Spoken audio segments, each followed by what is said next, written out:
Nos vamos metiendo en un tema que venimos latiendo, interpelando hace rato, acá en Las Brujas, en los micrófonos, que son las masculinidades. Así es. ¿No? Siempre nos preguntamos, ¿qué pasa con los hombres? ¿Dónde están? ¿Cuándo van a romper el silencio y cuándo van a aportar algo para que realmente el patriarcado caiga de una buena vez? Que hagan algo ellos, ¿no? En vez de dejarnos poner el cuerpo, la voz, las denuncias, todo a las mujeres.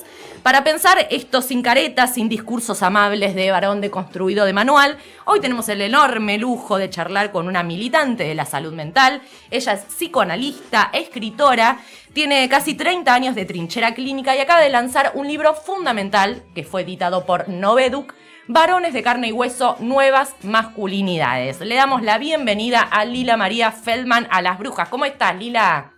¿Qué tal? ¿Cómo les va? Muy bien, muy contentas de tenerte. Bueno, yo contenta y agradecida por la invitación. Es un gusto estar con ustedes. Por favor, es un placer, Te Lila. percibo bruja, te percibo Recontra, bruja. me parece.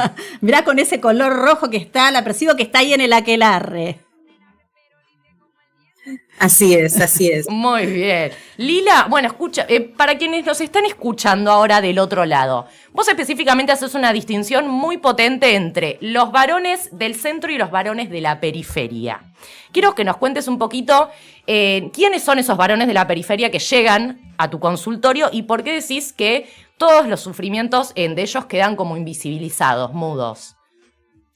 Bueno, a ver, está muy bien tu pregunta porque entras de lleno en el planteo que yo hago, uno de los planteos fuertes que hago en el libro. Primero, compartirles que este libro me está dando mucha satisfacción porque por un lado está dirigido a mis colegas del ámbito de la salud mental, pero no únicamente. Yo escribí este libro con la intención de que sea también una herramienta o un aporte a la discusión general de toda la comunidad. Y me está dando mucha alegría porque veo que está siendo leído no solo por mujeres, sino también por varones. Oh, qué bueno. Y vos preguntabas por el centro y la periferia, que es una de las ideas que propongo en el libro, que intenta salir de este planteo que yo creo que es más tramposo entre viejas y nuevas masculinidades. Uh-huh. ¿Por qué más tramposo? Porque arma una idea temporal donde parece o que todo lo bueno está por venir y todo lo malo está atrás, o viceversa, que todo tiempo pasado fue mejor, ¿no? Y que solo vamos camino a una degradación. Me parece que el cierto optimismo ingenuo y cierto fatalismo también son contracaras uno del otro, pero ambos comparten un mismo punto, que es que nos pasivizan mucho. Uh-huh. La idea de que tendríamos que esperar a que las soluciones o los cambios o las metamorfosis ocurran en algún momento, y yo en todo caso apunto y apelo a poder pensar cómo nos vamos a implicar y cómo nos vamos a interpelar, varones y mujeres. A mi consultorio, a lo largo de toda mi trayectoria, han llegado todo tipo de varones, pero hago esta distinción entre centro y periferia para poder ubicar que hay varones que encajan con lo que podríamos llamar la masculinidad hegemónica, uh-huh. O porque gozan de los privilegios que cuadran con esos valores, con esos emblemas, con esas representaciones, o porque hacen el esfuerzo de encajar a como de lugar, uh-huh. Y para eso ahí interviene ese bisturí tan tremendo que conduce a que tengan que sacrificar y amputar partes de sí mismos, uh-huh. ¿no? Para poder encajar. Pero también en la periferia no solo están esos varones que padecen no pertenecer a esa cofradía privilegiada del centro, sino que también están los varones que se animan a discutir al centro. Sí. Uh-huh. ¿A qué se supone que es un varón o qué se supone que debe ser un varón? Y en las periferias, bueno, lo que suelo decir es que no me gustan las lecturas como muy reduccionistas o muy lineales. Por supuesto que son territorios muy plurales, llenos de diferencias, no podríamos unificar o hablar del varón de la periferia o del varón del centro. Hay realidades diferentes, pero sí apuesto a la posibilidad de la periferia de algo de lo que vos decías en tus palabras del comienzo, de animarse a salir del circuito de las humillaciones y a tomar posición. Y a tomar posición. Qué necesario, Lila. Estamos hablando con Lila, que hizo este maravilloso libro que se consigue en todas las librerías, ¿no? Mira, no sé si en todas absolutamente, pero en muchas librerías sí se consigue. Varones de carne y hueso, nuevas masculinidades, así se llama. Es entre signos de pregunta. Claro, es, nuevas masculinidades. Es una pregunta que apunta a cuestionar esta idea de las nuevas masculinidades. Cuando vi la portada dije, ¿qué varón se ofreció a estar en la portada? ¿Cómo conseguiste un varón que dijo? No, es un invento, es un invento. Es CIA, pero yo pensé que por ahí había uno que quería estar. No, mira, no creo porque los varones que se apartan de lo que la cofradía espera de ellos, pagan precios muy altos por eso, ¿no? Se exponen mucho. Cualquier varón sabe que lo peor, lo más temido dentro de su género es ser tomado como mujer, claro, ¿no? O ser asociado a aspectos femeninos, ¿no? Entre comillas. Al estereotipo de lo femenino. Totalmente. Lila, y lo dijiste recién un poco en tu primer respuesta, vos hablas también de esta automutilación que ellos se hacen un poco para pertenecer, esa automutilación precisamente de demostrar qué es lo que les pasa, ¿no? De sus sentimientos, y esa falta por ahí de registro de sus propias emociones que quizás lo hacen para esto, ¿no? Para pertenecer. ¿No crees que en algún punto es un poco la raíz de las violencias que nosotros sufrimos, que sufrimos las mujeres y las disidencias? ¿O vos pensás que es más bien como una estrategia de ellos para no perder los privilegios un poco esto, para encajar en este grupo y no perder los privilegios? No pienso que sea simplemente... Primero que no creo tampoco en demonizaciones ni estereotipaciones, por decirlo de algún modo. No creo que sea únicamente algo que ocurre a nivel de la especulación. Creo que, por supuesto, tiene que ver con las violencias que están dirigidas contra mujeres y disidencias de manera creciente, porque estamos viviendo situaciones catastróficas en ese sentido. Pero también esa automutilación que a veces es consciente y a veces no siempre es registrada como automutilación. Claro, a veces ocurre de maneras muy sutiles, muy opacas, muy larvadas. No siempre es algo que el propio varón entiende que le sucede o que le ha sucedido. Total. A veces ni siquiera tiene palabras para decirlo o para entenderlo. Claro. Pero además es responsable, no solo de las violencias que sufrimos históricamente nosotras y nosotres, sino la que la periferia misma de la masculinidad sufre.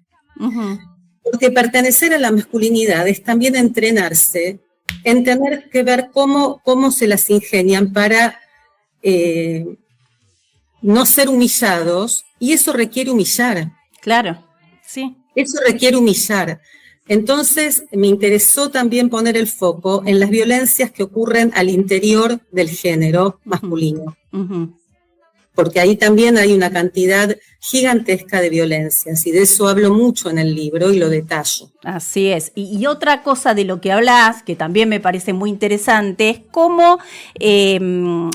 algunos quizás serían de estos de la periferia, que intentan deconstruirse, que intentan estar en otro lugar, les resulta más fácil militar contra el capitalismo o contra el racismo o contra el fascismo, claro, pero no contra el patriarcado. Hay muchas luchas, pero el patriarcado no. Esto lo digo en muchas entrevistas, lo he escrito, lo he dicho, lo difundo, esa idea, sí, es exactamente parte de lo que sostengo. Son embanderados de todas las luchas, pero cuando toca cuestionar la camaradería peñana y la lealtad que el género exige, calladitos, Tal cual, ¿no? Sí. Entonces también, bueno, ahí hablo de los silencios de los varones en general, pero también de los silencios de los varones en mi propio campo profesional, que es el ámbito de la salud mental, donde también tenemos llamativos silencios y donde también ocurren violencias y abusos dentro de lo que es mi campo profesional. Y ahí vemos lo mismo, vemos muchos y llamativos y ruidosos silencios. Qué tremendo, Lila, ¿no? bueno, acá en el programa hemos hablado en muchas oportunidades con muchos espacios de varones que se autodenominan dentro de lo que son las nuevas masculinidades, ¿no? Cosa que está buenísimo, es la minoría, claro está, pero después cuando empezás a indagar un poquito por ahí son varones que se han metido en esta lucha porque una tragedia los ha tocado de cerca, ¿no? ¿Qué pensás esto de la reacción tardía de que solamente se activa en esto de hay que derribar el patriarcado cuando toca de cerca a un varón? ¿Qué pasa ahí? ¿Cómo se pasa de esa indignación personal a una verdadera implicación sin necesidad de que tengas que pasar por una tragedia?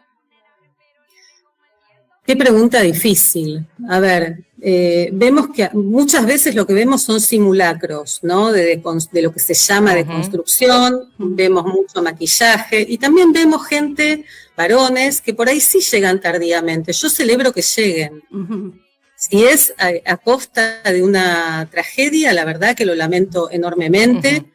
Pero bienvenido que lleguen, porque me parece que es lo que estamos buscando y trabajando para que ocurra. En el último Ni Una Menos, a mi modo de ver, fue muy significativo, muy importante convocar a los varones. No me pondría a juzgar por qué ahora y antes no, o por qué esa sensibilidad reservada para lo que a uno lo toca directamente. Tengo mis opiniones al respecto personales, pero me parece que políticamente no aporta ubicarse en ese lugar. Me parece que ahí entramos en una encerrona. Sí, me parece que tenemos que habitar esa delicada línea, o yo trato al menos, y sobre todo porque además trabajo con varones, esa línea que tiene que ver con poder entender y poder pensar situaciones y problemáticas, y que entender y pensar no signifique ni desresponsabilizar ni victimizar a los varones. Entonces me parece que ese sería uno de los grandes trabajos y desafíos que tenemos, ¿no? Poder ampliar nuestras posibilidades de pensar situaciones y problemáticas y realidades que son complejas, y que eso no signifique ni victimizarlos ni desresponsabilizarlos. Y además no pasivizarlos, ¿no? Convocarlos a un trabajo. Otra de las cosas que planteo yo en el libro, más que hablar de deconstrucción, hablo de viajes de iniciación. Es otra idea que planteo y que tiene que ver con que si hay una deconstrucción que nos importa y que necesitamos, no es la deconstrucción, yo uso la palabra porque es la palabra que tenemos. Sí, ni hablar. No es una deconstrucción individual de cada varón, que por supuesto, de vuelta, es muy bienvenida, no voy a renegar de eso, pero no creo que pase por ahí la metamorfosis que necesitamos que ocurra, que siga ocurriendo cada vez más, sino que tiene que ser colectiva, que si tiene que haber algún tipo, alguna suerte de deconstrucción, tiene que ser colectiva y a cargo de los varones. Eso era también un poco algo de lo que ustedes planteaban al comienzo, ¿no? Y me parece que ese trabajo está sobre todo a cargo de los varones de la periferia, claro, que son estos varones que tienen que hacer lo que sí pudo hacer la comunidad LGBTQ+, con la masculinidad, porque esa comunidad y ese movimiento político sí logró transformar vergüenza en orgullo. Total. Y además surgieron líderes en ese grupo, ¿no? Yo creo que deberían aparecer líderes de nuevas masculinidades que no la hay, no los hay. Más que por ahí líderes es una palabra, referentes es otra palabra. Yo en algunas entrevistas estoy hablando de algunos referentes que entiendo que están, pero que están periféricos y como siempre muy no casualmente en los márgenes, ¿no? En los bordes, pero no tanto, y también están en el centro de la periferia, que son o ha sido y va a seguir eternamente siendo el Indio Solari, uno de ellos, o Milo J, digo, claro, hay otros referentes respecto de otras formas de ser varón. Sí, total. Y bueno, y dentro del ámbito de la salud mental hemos hablado muchísimas veces nosotros con Enrique Stola, sí, acá en el programa, que bueno, también es el primero en decir, bueno sí, tienen que ceder los privilegios. En mi campo profesional tenemos a un representante de esa vanguardia dentro de lo que son los varones, que es, y que lo tenemos, todavía pensando y aportando cosas muy importantes, que es Juan Carlos Volnovich. Claro. Sí, tenemos referentes, pero por eso insisto tanto, se trata de hacer de eso que siempre ha sido periférico y marginal, algo que pueda discutir el mapa, cómo está armado el mapa. Rita Segato dice mucho, que nos importa más un cambio tópico que utópico. Y a mí esto de tópico me encanta porque justamente hablo de centro y periferia, estoy en una línea que se ubica más en pensar lo espacial que en pensar lo temporal, antes, después. Claro, me interesa entender que la historia humana es la historia interminable de pugnas entre centros y periferias, y que tenemos que buscar maneras de que la periferia pueda discutir y desarmar ese centro. Sí, tanto que hablamos, recuerdo no hace tanto que en un acto que la entrevisté a Estela Díaz, y Estela Díaz decía, bueno, nosotras gritamos y en los encuentros y en todo, que se caiga el patriarcado, que se caiga obviamente es medio utópico hoy en día, porque no se va a caer solo, porque es una construcción cultural y porque los varones tienen que hacer mucho también para que se caiga el patriarcado. Por supuesto que tenemos clichés y eslogans que funcionan muchas veces, pero que tenemos que hacer una lectura crítica, porque el patriarcado no se cayó, ni está cerca de caerse, al contrario, vivimos, y esto lo quiero decir, vivimos tiempos fascistas, total, que son tiempos de exacerbación patriarcal. Tenemos a los hijos sanos del patriarcado y tenemos a las hijas sanas del patriarcado. Sí, totalmente. Están pululando y tomando la voz cantante también. Sí. Y sosteniendo discursos odiantes de las diversidades y de las diferencias, y proponiendo disciplinamiento y persecución. O sea, son tiempos fascistas. Estamos muy lejos de que el patriarcado se caiga. Ni hablar que en la periferia también están, no solo están estos grupos que yo tanto valoro y destaco, o estas personas que tanto valoro y destaco, sino que también tenemos a los incel, a la machófera, ¿no? Sí, la academia de violación, sí. los influencers financieros. Tenemos un montón de habitantes de la periferia que nos preocupan muchísimo. Y que son muy peligrosos, muy peligrosos. ¿Por qué crees que el mensaje de todos ellos, no, bueno, desde los mismos fascistas, no, los incel, los influencers financieros, todo eso, este mensaje tan lleno de crueldad, ¿por qué penetra tanto sobre todo en los chicos jóvenes hoy en Argentina, lo que lo estamos viendo mucho? Bueno, es un poco también algo muy a esta altura trillado, lamentablemente, que la crueldad se puso de moda. Pero además creo que toca esa fibra de la que yo hablaba hace un rato, cuando decía que la humillación es como la escena paradigmática de la masculinidad, es la humillación. Sí. Bueno, hace pie, está como en este momento tocando todos los esquemas supremacistas con los que nos gobiernan, ¿no? No solo respecto de las desigualaciones de género, de las opresiones de género, sino a todas las opresiones que se entraman, de clase, de raza, de lo que se llama raza, ¿no? Y la humillación, lamentablemente, es como el vector que organiza mucho, digamos, las relaciones de poder así planteadas, donde parece que está por un lado, esta idea de que el mundo funciona de acuerdo a supremacismos y subalternizaciones. Claro. Se trata todo el tiempo, no sé si soy clara, de producir una lógica supremacista que requiere de subjetividades subalternas y subordinadas. Uh-huh. Y eso ocurre a veces encontrando adeptos que se tientan con esos discursos y otras veces a la fuerza. Uh-huh. Bueno. Sí, se entiende perfectamente.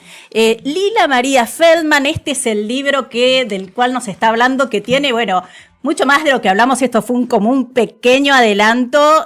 Bueno, no, hice un paneo, fui muy rápido, no sé si fui clara. Muy clara. Sí. Seguramente quedan cosas por ampliar. Por ejemplo, ustedes me preguntaban por las violencias y hablábamos de las violencias, pero también hablemos de los suicidios, que son principal causa de muerte, sobre todo en varones. Y en varones jóvenes. Entonces, tenemos que hablar de lo que pasa al interior de la masculinidad. Uh-huh. Sí. Un tema que también lo hemos tratado ya con la psicóloga en este año lo hemos tratado varias veces y lo seguiremos tratando, porque la verdad que es algo que de lo que no se habla mucho también. El tema de suicidio en los medios es un tema tabú.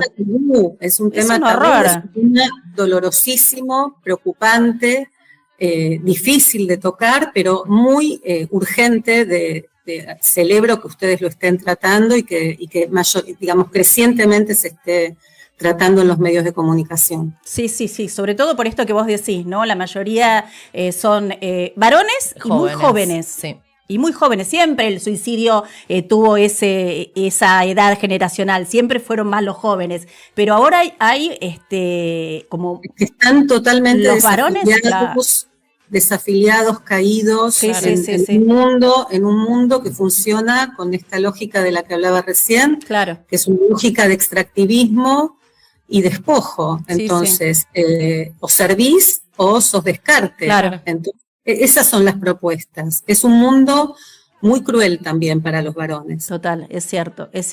Lila, nos encantó muchísimo conocerte, no va a faltar oportunidad para alguna otra charla, y me encanta que les vaya bien. Les invito a leer el libro y a que lo sigamos discutiendo, porque la idea es que sirva para esto, para tener como este herramienta. Tipo de conversaciones, discusiones, para seguir pensando. Yo también sigo pensando. Bueno. Y bueno, sí, eso es lo más importante, ir teniendo herramientas que seguramente otros irán enriqueciendo, ¿no? Y bueno, y así de a poco. Ir cambiando un poco. De a poco no vamos a tirar el patriarcado, pero bueno, un granito de arena vamos. Trabajando incansablemente para que eso suceda. Sí. Claro que sí, Lila. Muchas gracias, muchas gracias por esta charla. Chao, nos encantó. Lila. Hasta luego. Qué maravilla. Bueno, este libro es otro de los indispensables de la biblioteca, ya saben. Una editorial, me gusta porque es una editorial que debe ser independiente. Sí, nunca la había escuchado. No la había escuchado yo. Sí. Se llama Editorial Noveduc. Seguramente en la feria que pasé este fin de semana capaz debía estar. Debía estar. Lo que pasa es que había 600 editoriales, bueno, ¿viste? claro, pero bueno, encontrarla. sí, un poco te mareás. Pero bueno, en Noveduc ahí está Varones de Carne y Hueso. Nuevas masculinidades. Y este chico que está acá en la tapa, que obviamente era que nos una creación. encantaría que en un próximo libro sea uno real. Uno realmente. Que se esté preguntando que esté tirando por el patriarcado. Por tener una nueva masculinidad. Exactamente. Bueno, vamos un poco de música y seguimos. Dale, por favor.